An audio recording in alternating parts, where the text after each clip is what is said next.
Alright, listen up, you worthless maggots! It's time for you all to tell me your favorite anime! Am I clear? Sir, yes, sir! You, Blondie, what's your favorite anime? I like Death Note, sir! Death Note, huh? I suppose that'll work. And what about you, fancy boy? What's your favorite? Oh, I watch Rent a Girlfriend, sir! Oh, Rent a Girlfriend, huh? And I'm sure you really like that show, don't you? Yeah. Yeah, I bet you do, pervert. Your turn, Freckles, what's your favorite anime? Oh, my favorite is probably One Piece, sir. I like One Piece a lot. That's a pretty normie answer. But I like One Piece a lot, too. Alright, and what about you, Potato Girl? What's your favorite anime? I like the misfit of Demon King Academy. History's strongest Demon King reincarnates and goes to school with his descendants, sir.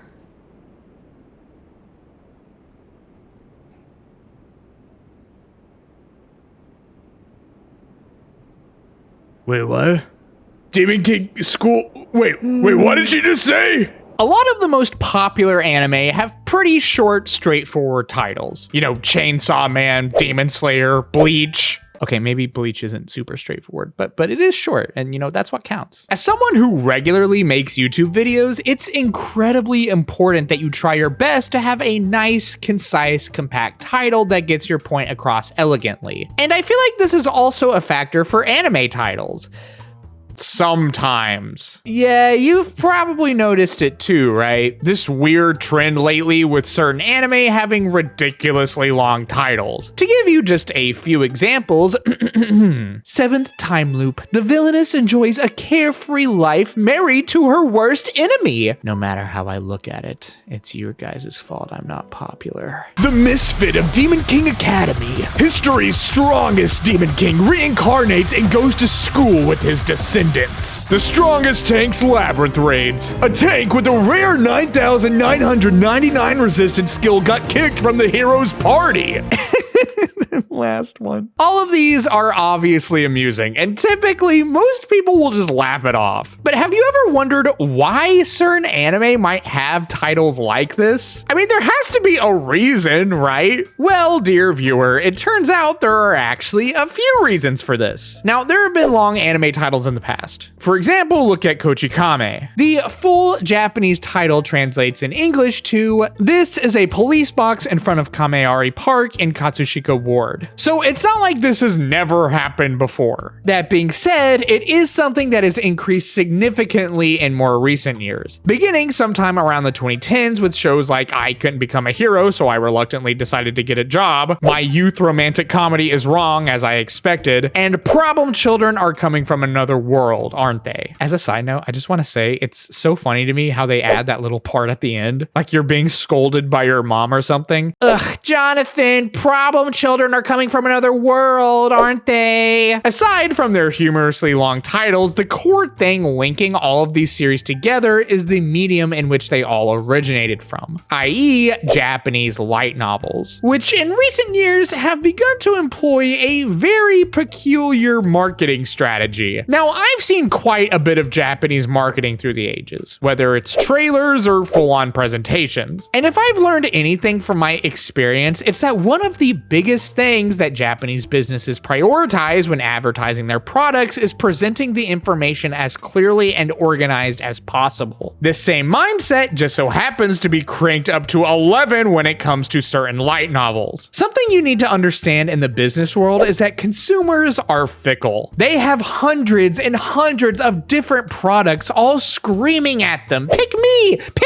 please!" You know that old saying, you shouldn't judge a book by its cover? You know, something can look dull on the outside but have a beautiful interior. Well, you might as well throw that philosophy into the trash when it comes to selling anime and manga, because chances are your customer is going to look at the cover for 10 seconds, judge it based off that alone, then toss it aside for something that catches their attention more. This is why in the world of marketing, it's so important to immediately convey what it is about your product the consumer should be attracted to. Of course, books usually have that little plot summary page that helps give you an idea of what the story is and why you should care. But who has time for that? So the publishers for all of these light novels decided to take it a step further. How about instead of having the plot summary inside or even on the back of the book, Why not just make it the title of the book itself? This way people know exactly what they're getting into. And this isn't confined only to physical bookstores, but online avenues as well. These titles are optimized for search engine results, casting out a wide net that'll help more people see these series. It's bold. It's genius. It's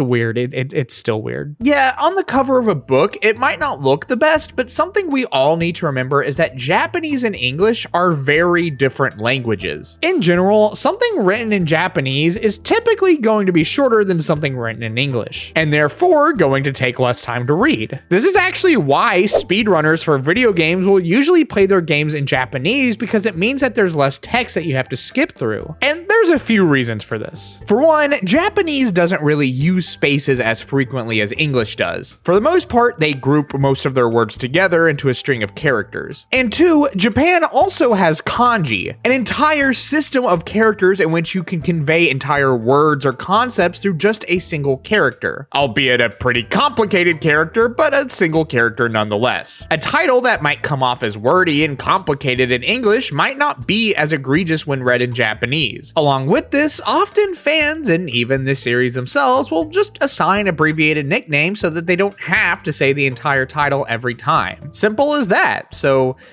that's it. Case closed. Video over. Right? Wrong!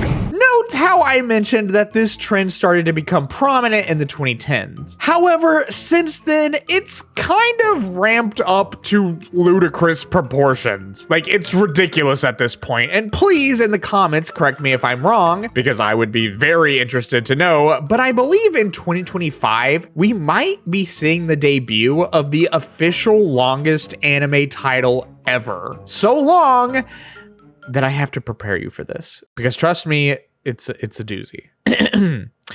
This anime is titled "Backstabbed in a Backwater Dungeon. My trusted companions tried to kill me, but thanks to the gift of an unlimited gacha, I got level 9,999 friends and am out for revenge on my former party members and the world." And I just hear that title and immediately think it's a joke. They have to be aware that this whole trend is a joke, and they're just toying with us at this point. I firmly believe that we have crossed into the territory of self-parody, that the people who make these series are so hyper aware of their audience to the point that they're just having a laugh. I mean, look at this one. It's called Cautious Hero. The hero is overpowered but overly cautious. You cannot tell me that a living, breathing human looked at that title and said, "Yeah, that seems fine. Let's go with that." And they weren't trying to hold in laughter from how hilariously redundant that name is. I just can't see a world where titles like these aren't supposed to be satire. Though, you know, now that I think about it, what's something that a lot of these series have in common? You know, other than the fact that a lot of them come from light novels. I'm sure it's probably pretty evident when you hear some of these titles. A lot of them belong to incredibly homogenized cookie cutter genres. You know, stuff like isekai, reincarnation, leveling. What is with all these anime that are about leveling? Of course, a lot of this can be attributed to the isekai boom we witnessed in the 2010s with the success of Sword Art Online. And since then, well, festered is probably the most apt word to use here. Festered into an ungodly, homunculus-like creature with hundreds of different disgusting appendages begging you for your attention in what has become an overcrowded market. And these absurd titles, I feel, are the creators' way of attempting to stand out from the pack. Basically explaining to you why their series is so unique and should be the one you give your attention to. They've basically become entire elevator pitches at this point. Well, you see, it's a guy, right? And he dies. You follow me here? You following me? Okay, so he dies, but then he gets reincarnated. I don't know about wait. I know, but hear me out. He gets reincarnated as a pencil eraser. I think I It's see good, it, right? yeah. The pencil eraser. The hilariously ironic thing about this is that I don't feel like these titles really help these anime stand out at all. I really don't. It's like that one Syndrome meme, you know, if everyone has long titles, then nobody does. Like, it's not just the genre that's become samey at this point, but the titles themselves. I mean, heck, I guess I can't really complain that much because typically if I see a title like that, it's a clear indicator to me that I probably shouldn't bother. And I feel like there's probably at least a number of people that agree with me. So what are the chances that titles like these continue into the future? Like I said before, I do think it's interesting that typically the most successful mainstream anime are the ones with incredibly short, concise titles. That's not to say that people like those series because of the titles, but it does make me wonder if that it's something the people who make these absurdly long paragraph spanning names are taking into account. Honestly, though,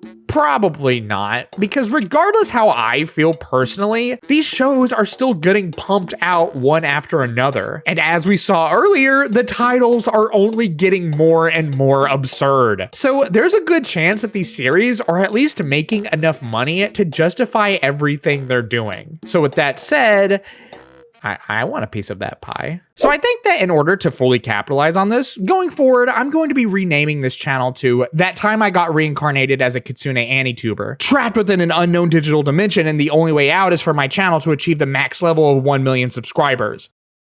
So, be sure to subscribe.